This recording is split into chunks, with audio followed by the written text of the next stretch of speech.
अस्सलाम वालेकुम। प्रोग्राम दस्तक में मैं हूं आपका होस्ट मंसूर खान। नाज़रीन, पैकेज आपने मुलाहिज़ा फरमाया, यकीनन इस वक्त जो खित्ते की सूरत हाल है वो मुसलसल तब्दील होती जा रही है। कोविड-19 के बाद जो है वो ऐसा महसूस होता था कि पूरी दुनिया में जो है वो एक ठहराव आ गया है, लेकिन अब आहिस्ता आहिस्ता हम देख रहे हैं कि पेशरफ जो है वो तमाम तर जो इस वक्त आलमी सूरत हाल है उसमें मुख्तलिफ़ किस्म की पेशरफ जो है वो हमारे सामने इस वक्त जो डेवलपमेंट नज़र आ रही है। बिलखुसूस अगर इस खित्ते की बात कर ली जाए तो पाकिस्तान जो है और पाकिस्तान से मुताल्लिक़ मुहालिक़त जो ममालिक हैं या ये जो खित्ता है बिलखुसूस, इसमें जो है वो एक इंटरेस्टिंग चीज़ जो है वो डेवलप होती जा रही है।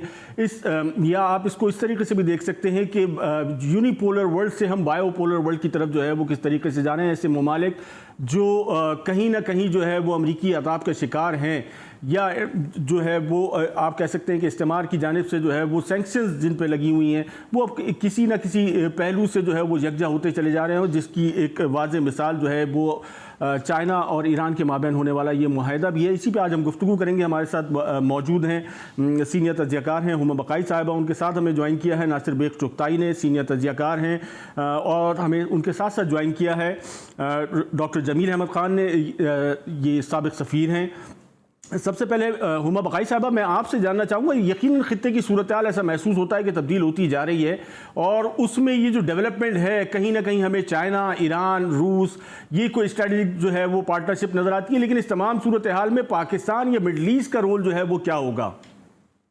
देखिए, पाकिस्तान तो डेफिनेटली वो जो हम कहते हैं ना on the right side of history, और उसकी बहुत बड़ी वजह ये है कि पाकिस्तान जियोग्राफिकली इस तरह लोकेटेड है कि हमारी कन्वर्जेंस है बीजिंग के साथ चाइना पाकिस्तान इकोनॉमिक कॉरिडोर से।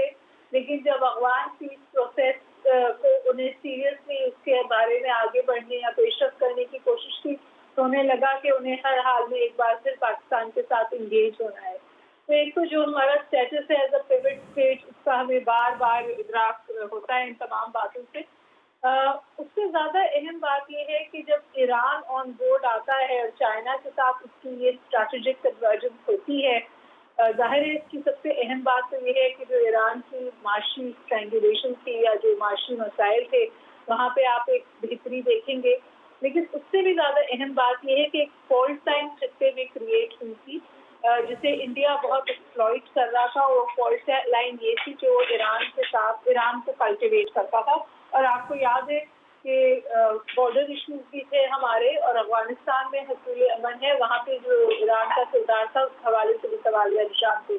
मेरे ख्याल है ये जो स्ट्रैटेजिक कन्वर्जेंस हुई है इससे खित्ते में हसूल अमन पे बहुत मजबूत असर पड़ेगा, क्योंकि अफगानिस्तान का जो पीस प्रोसेस है वो चाइना के लिए अहम है और अब ईरान की उसकी ओनरशिप होगी।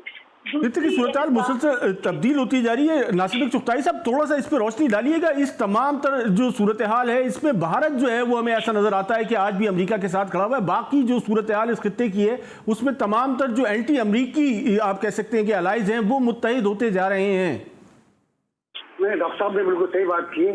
थोड़ा सा मैं इजाफा करना चाहूंगा जी कि चीनी रिएक्शन जो है वो फजूल में नहीं था, उसका एक प्लान थी, पूरी स्ट्रेटेजी थी उसकी। चीन कभी बिला सोचे समझे ये काम करता ही नहीं, खड्डा भी नहीं खोदता।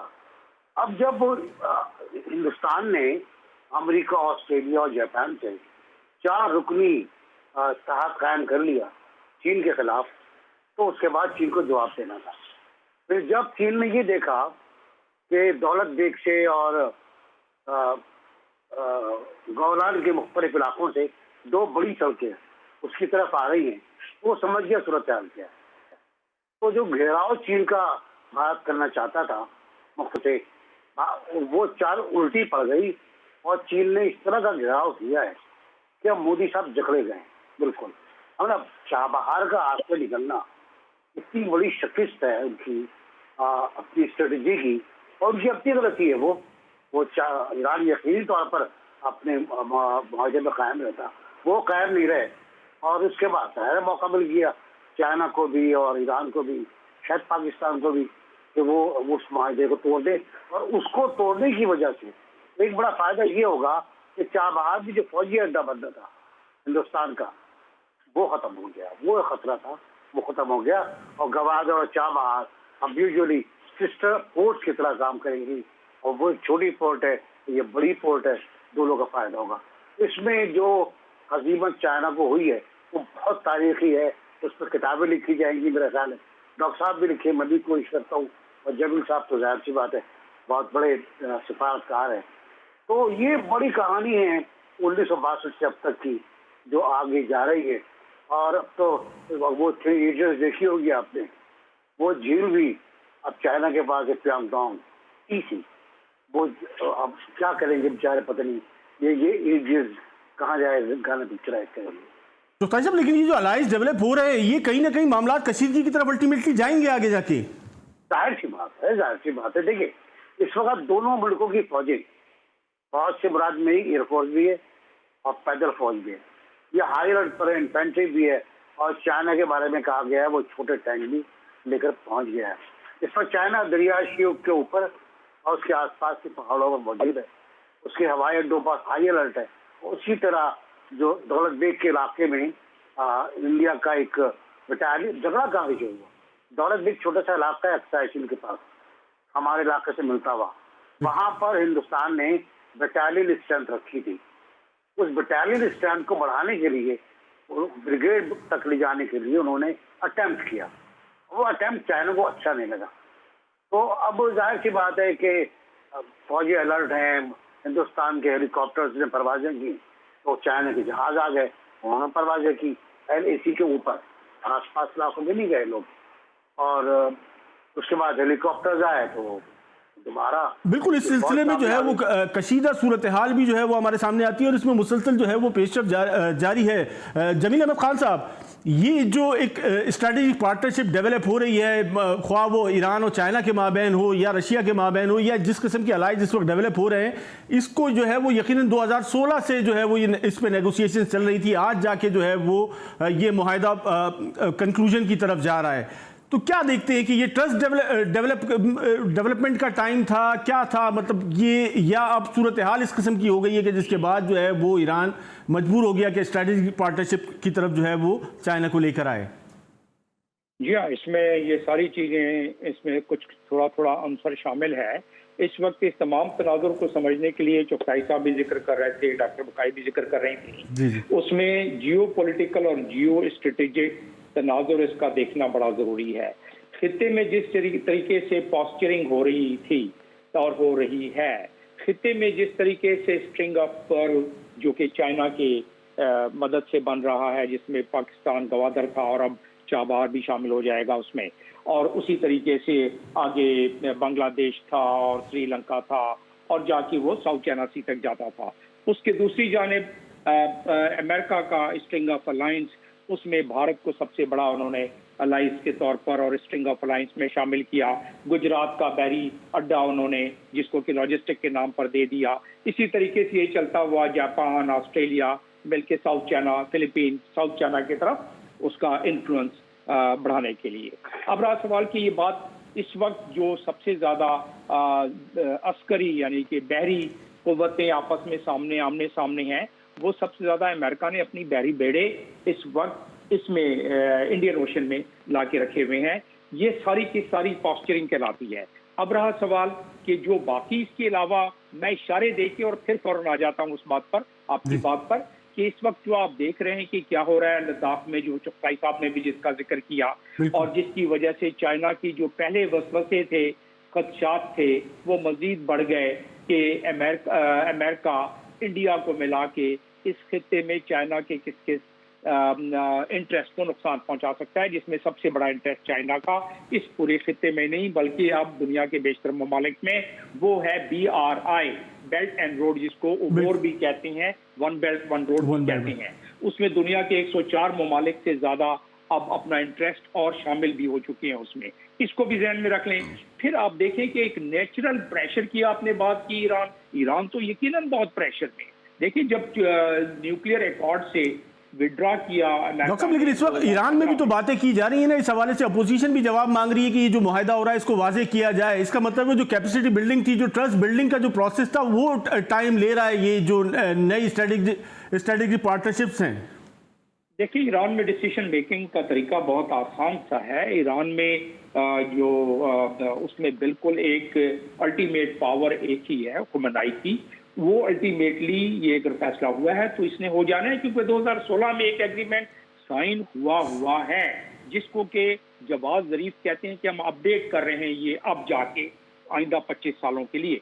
दर हकीकत ये है कि 2016 जनवरी में प्रेसिडेंट शी गए थे ईरान में और उन्होंने एक एग्रीमेंट साइन किया था जिसमें इंटेलिजेंस और डिफेंस कोऑपरेशन की बात हुई थी, और अब उसको वो कह रहे हैं कि हम अपडेट कर रहे हैं, जिसमें हम banking, infrastructure, oil and gas, telecom, transport, इन तमाम में हम इन्वेस्टमेंट करेंगे। लेकिन चाइना ने कहा है कि इस इन्वेस्टमेंट के एवज आइंदा 25 साल तक आप जब भी ऑयल को अपने बेचेंगे तो हम जब रिफ्यूज करेंगे तो कब किसी और को आप देंगे।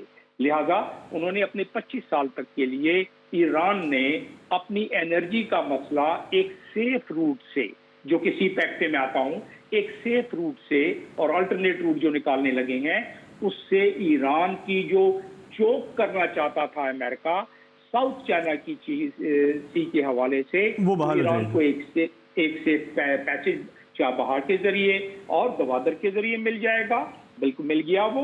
और साथ में ये है कि चाइना का इन्फ्लुएंस बाबुल मंदाल जो कि इसमें गल्फ ऑफ एडन में है, जो कि स्वेज कैनाल को मिलाता है मेडिटेरेनियन सी से यानी दुनिया से, और दूसरा जो है स्टेट ऑफ हॉर्मुज जो कि ईरान के बिल्कुल सामने आ जाता है, और तीसरा जो आ जाता है इसमें वो है खुद south China sea, strait of Malacca. ये तीनों ही चोकिंग पॉइंट है।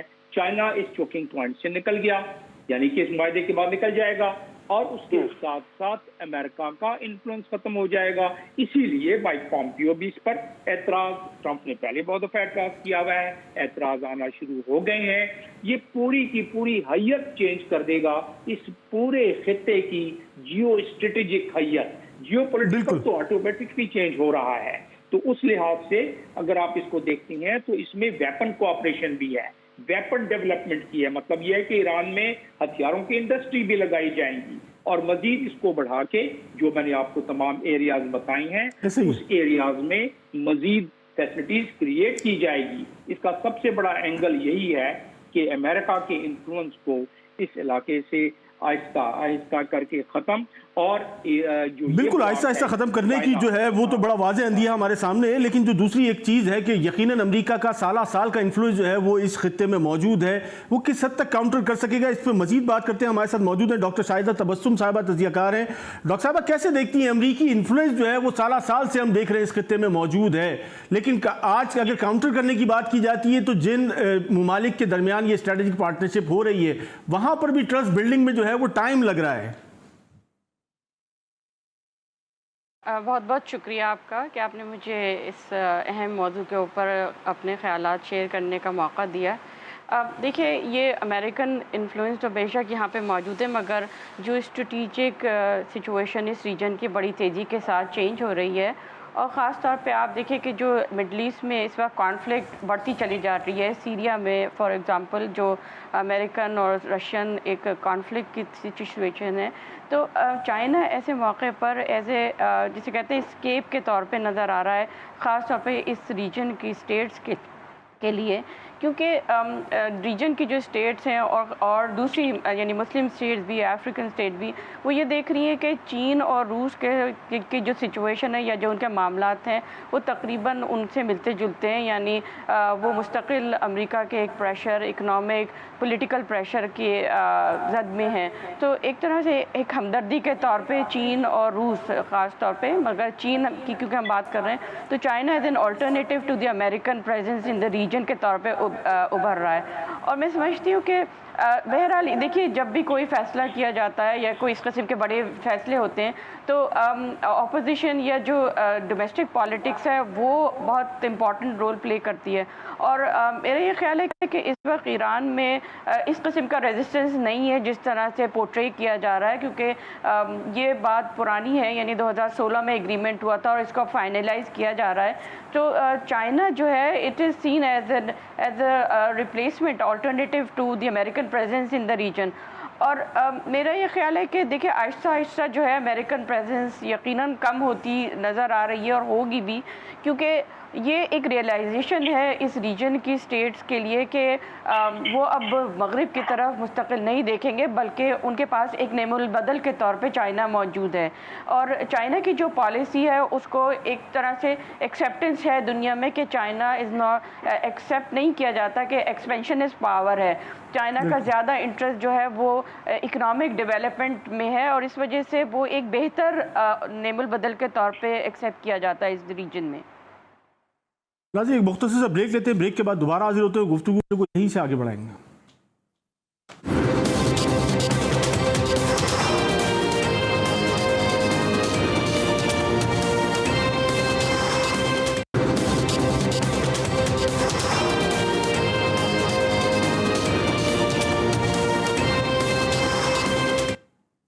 वेलकम बैक नाज़रीन। हम जिक्र करें इस वक्त मौजूदा जो खत्ते की सूरत हाल है, बिलखुसूस ताकत के तवाज़ुन के हवाले से जिस किस्म की पेशरफ्त हमारे सामने है, ईरान और चाइना के माबैन होने वाला मुआहदा और उससे पहले चाइना का बढ़ता हुआ इन्फ्लुएंस जो है वन बेल्ट वन रोड के साथ जिस तरीके से चाइना का बढ़ता हुआ इन्फ्लुएंस है और उसके साथ साथ भारत को जिस तरीके से काउंटर करने के लिए अमेरिका की जानिब से जो है वो फ्रंट लाइन पे रखा गया है, ये जो तमाम सूरत हाल है, ये इसके क्या नतीजे निकलेंगे? नासिर भाई चुगताई साहब थोड़ा सा इस पर रोशनी डालिए, पाकिस्तान की पोजीशन क्या होगी? पाकिस्तान की अगर इक़्तिसादी सूरत हाल पर बात कर ली जाए तो पाकिस्तान की एक्सपोर्ट्स यूरोप अमेरिका बेस्ड हैं या उस पर डिपेंड करती हैं, तो किस तरीके से पाकिस्तान ये शिफ्ट जो है वो किस हद तक पाकिस्तान के लिए बेहतर हो सकेगा? देखिए, इस वक्त जो आपकी इकोनॉमी है उसे कौन सपोर्ट कर रहा है? आपका इंफ्रास्ट्रक्चर कौन बिल्ड कर रहा है? आपके यहाँ जमीन साहब कह रहे थे वन रोड और वन बेल्ट जो है बहुत इम्पोर्टेंट है। यहाँ वहाँ ये किस्सा भी है। अब मैं बता दूँ आपको, डॉक्टर इसलिए कहते हैं कि one road one belt one belt या वन रोड, ये नहर स्विस से ज़्यादा इम्पोर्टेंट है।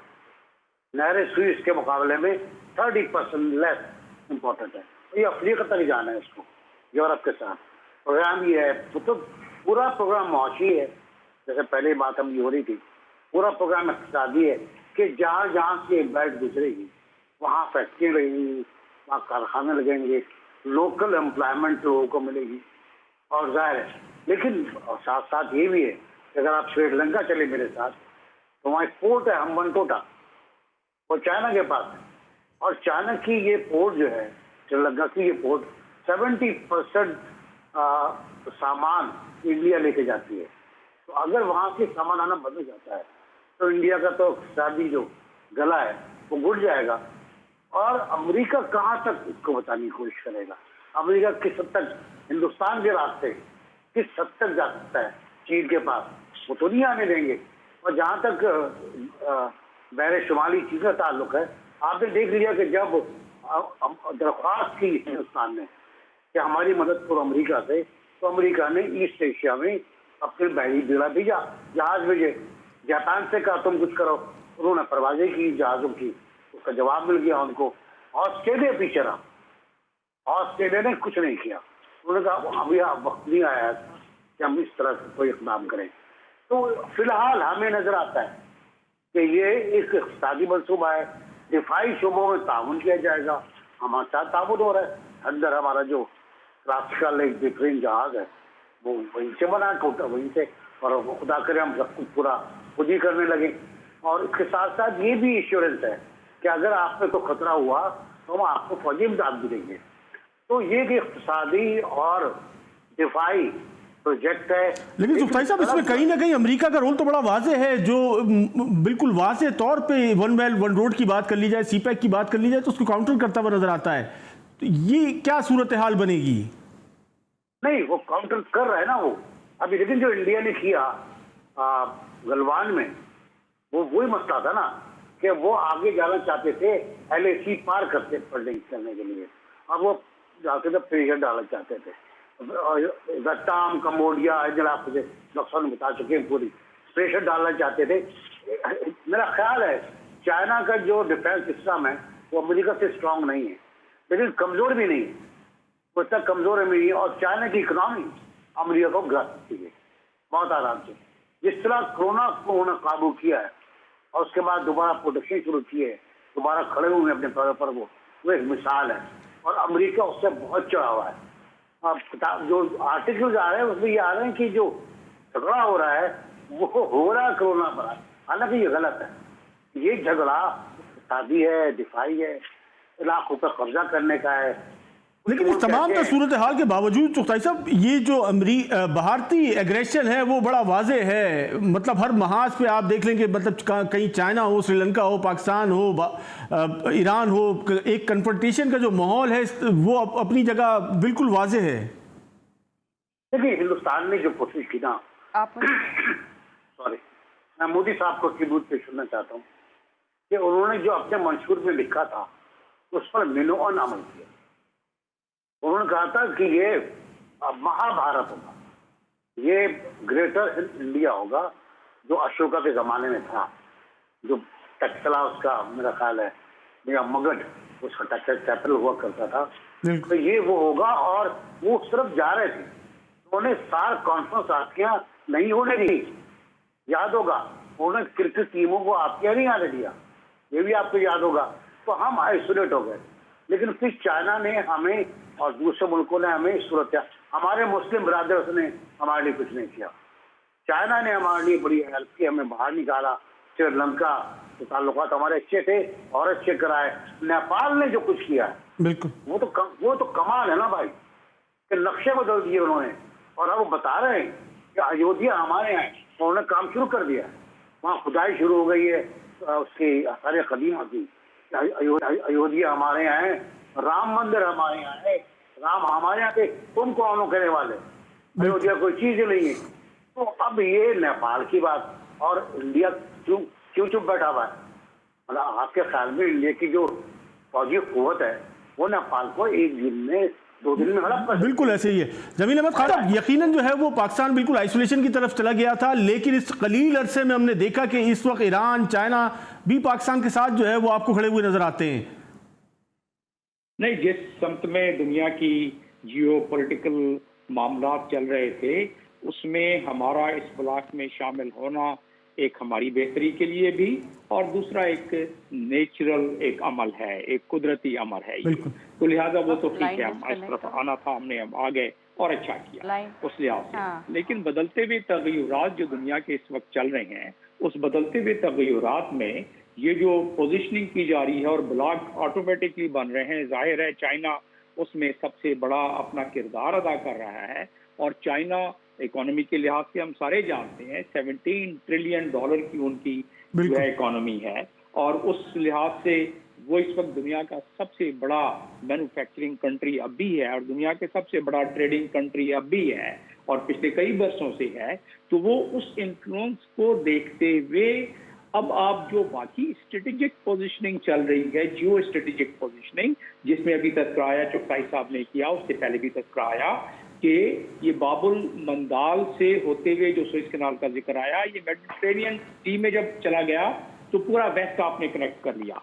जब चाहे आप उस इन्फ्लुएंस को कम करें, जब चाहे ज्यादा करें। आप देखें कि एक तरफ रशिया वो बैठा हुआ है, पहली दफा 25 सालों में रशिया ने अपना बहरी बेड़ा भेजा लेबनान पे, जो कि मेडिटेरेनियन सी के साइड से है, सीरिया के बिल्कुल नजदीक आके। इससे पहले कभी नहीं। दूसरा ये है, पहली दफा ऐसा हुआ है कि ईरान से अगर आदमी एक ट्रक लेके माल बर्दारी या किसी अपने सिलसिले में चले तो ईरान से वो मेडिटेरेनियन सी तक पहुंच सकता है। इससे पहले कभी ऐसा नहीं था। तो ये एक आप देखें कि जियोपॉलिटिकल गेम इस ब्लॉक का हुआ है। अब रहा सवाल कि आपका एक सवाल बीच में आप कर रहे थे, जो कि मैंने बड़े गौर से सुना, और वो इस रेफरेंस में, मेरी बात की रेफरेंस में आ जाता है। और वो सवाल था कि इस वक्त किसी किस्म का कोई क्लैश का खतरा तो नहीं है। बिल्कुल। देखिए, जब दुनिया में दो ताकतें आमने सामने होती हैं, किसी आप बहुत ताकतवर शख्स को चैलेंज करें तो उधर से रिएक्शन तो आएगा।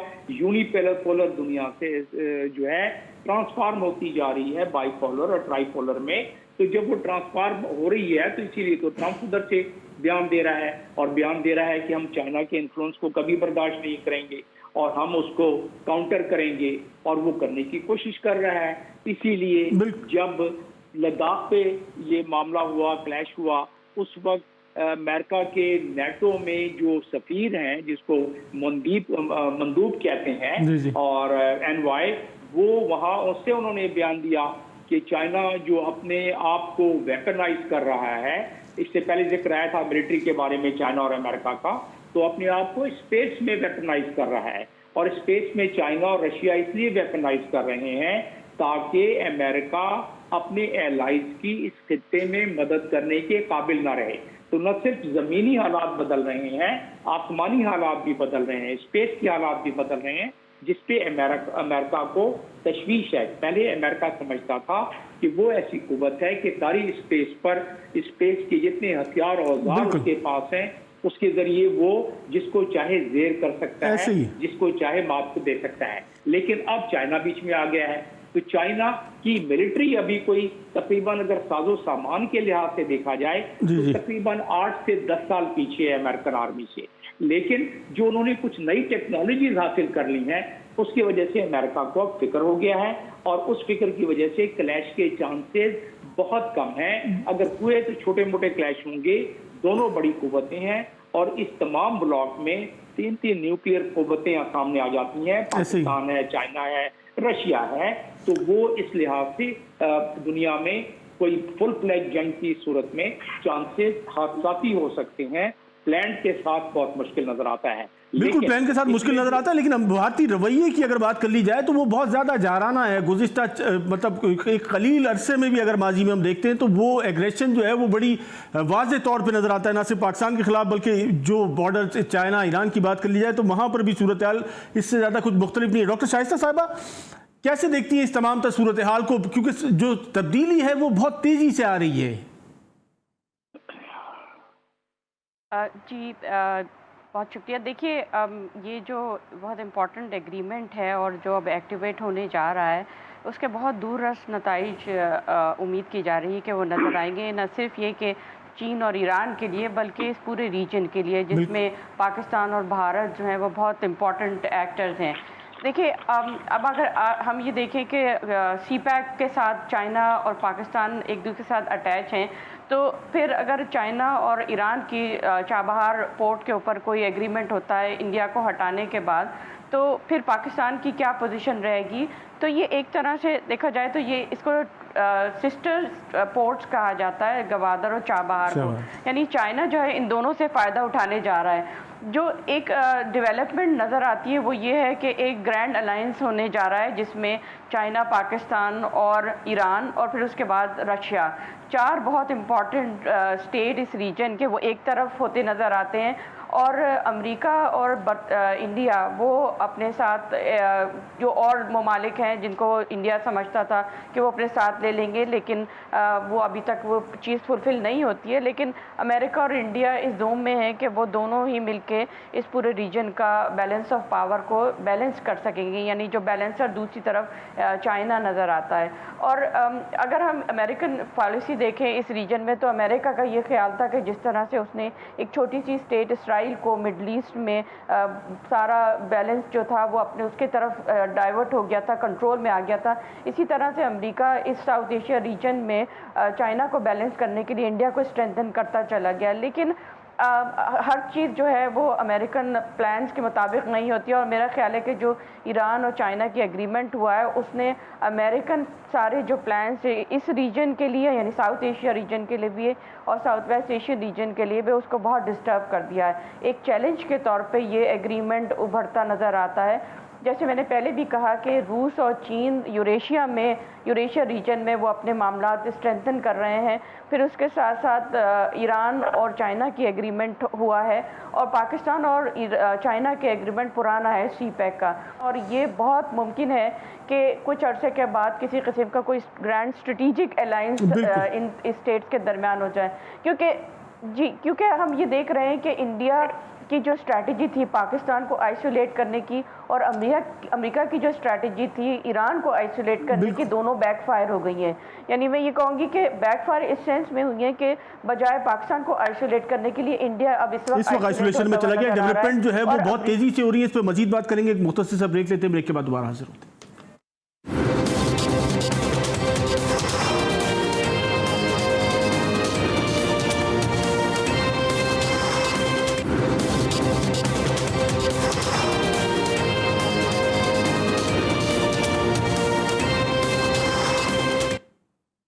वेलकम बैक नाज़रीन। हम बात कर रहे थे कि इस वक्त खित्ते में जो तेज़ी से बदलती हुई सूरत हाल है उस पर नासिर बेग चुगताई साहब, बहरहाल ईरान का इस किस्म की पार्टनरशिप चाइना के साथ डेवलप होना ये क्या वाज़े करता है, क्योंकि बहरहाल जो ईरान की साल साल से एक अपनी पोजीशन है, जो एक मखसूस खित्ते में उसका एक अपना किरदार था, इस वक्त ये सोवरेनिटी जो है वो ईरान की कॉम्प्रोमाइज़ होती है। इस पर ऐसा भी सवाल जो है वो उठाए जा रहे हैं इस मुआहदे के बाद।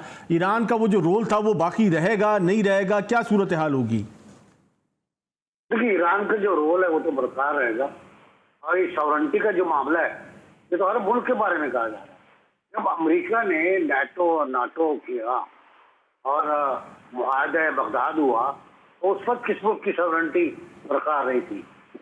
जब 9/11 के बाद पाकिस्तान में उनके अड्डे कायम हुए हमसे पूछे बगैर, तो उस वक्त किस मुल्क की सॉवरेनिटी बरकरार रही थी? 9/11 के बाद तो विदाउट परमिशन अटैक किए गए ना, जो की परमिशन लिए बगैर। नहीं, बिल्कुल हम उस ये मसला नहीं है। जी मसला ये है कि ईरान ने एक खास मौका अख्तियार किया 65 की वॉर में। इसकी जो हमसे दोस्ती थी वो इनकलाब ईरान के बाद उसमें कमी आई और हिंदुस्तान से ताल्लुकात कायम किए उसने, हिंदुस्तान से। लेकिन कश्मीर पे कायम रहा वो, कश्मीर पे उसका मौका बरकरार रहा। अब ये एक और टर्न आ रहा है जहां वो हिंदुस्तान से मायूस हो गया अपने आप को बुरान से निकालने के लिए। हिंदुस्तान ने उसको अमेरिकी प्रेशर पर ना इमदाद दी और ना वो पैसे दिए जो चाबहार के लिए और रोड के लिए जरूरी थे। तो वो ट्रेड चलता वो भी, तो ईरान ने अपने मुफाद में फैसला किया है, और ये फैसला मेरे ख्याल है इलाके के मुफाद में।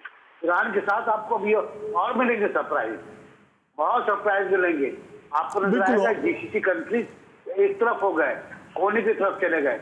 आपने हुर्मुज चुगताई साहब, टाइम जरा मुख्तसर है, मैं जरा खान साहब से भी जो है वो उनका वजन ले लूं कि ईरान की सूरत हाल क्या रहेगी। जैसे जिस किस्म का इन्फ्लुएंस हम देखते थे इराक में, शाम में जो है वो लबनान में, वो इन्फ्लुएंस किस हद तक हट होगा इस स्ट्रेटेजिक पार्टनरशिप के बाद? चाइना कदरे इस मामले में एक सहल मुल्क है, एक आसान मुल्क है, जो कि इकोनॉमिक डेवलपमेंट के जरिए अपना स्ट्रेटेजिक इन्फ्लुएंस को बरकरार रखना चाहता है। पहले तो इस चीज को समझने की जरूरत है कि जो चाइना का स्ट्रेटेजिक इंटरेस्ट है इस खिते में, खास तौर पर मेरा हवाला है स्ट्रेट ऑफ हॉर्मुज से लेके इंडियन ओशन में, और पाकिस्तान का जो स्ट्रेटेजिक इंटरेस्ट है या ईरान का जो स्ट्रेटेजिक इंटरेस्ट है या ईसीओ के तमाम कंट्रीज आप ले लें। ईसीओ का मतलब है इकोनॉमिक कोऑपरेशन ऑर्गेनाइजेशन, या एससीओ शंघाई कोऑपरेशन ऑर्गेनाइजेशन, महासभा इंडिया के।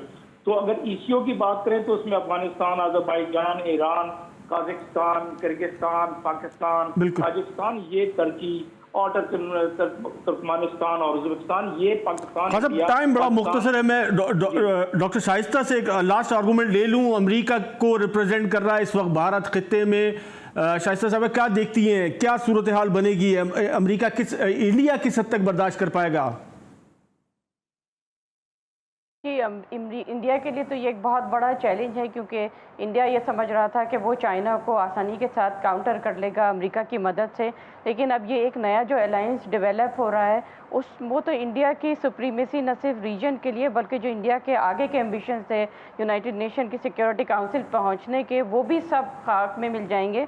उम्मीद तो यही की जा सकती है, क्योंकि देखिए ये तो एक अब हम जो नज़र आ रहा है कि वो जो मोदी साहब की एक ख्वाबों की दुनिया थी वो भी टूटती नजर आ रही है, क्योंकि वो न सिर्फ बिल्कुल यकीनन तब्दीली जो है वो इतनी तेजी से ही आ रही है। हालात में जो है वो इस वक्त के जो ख्वाब थे या जिस किस्म का जो इंडिया का अमरीकी एग्रेशन था वो तेजी से जो है वो दम तोड़ता जा रहा है। आइंदा आने वाले दिनों में सूरत हाल खित्ते की क्या होगी, ये अलाइंस क्या शक्ल इख्तियार करते हैं, और अमरीका किस हद तक जो है यूनिपोलर के तौर पर जो एक सुपर पावर का लेबल था वो किस हद तक मेनटेन करने में कामयाब होता है। प्रोग्राम का वक्त अपने अख्तिताम को पहुँचता है। मंसूर खान को इजाज़त दीजिए। अस्सलाम वालेकुम।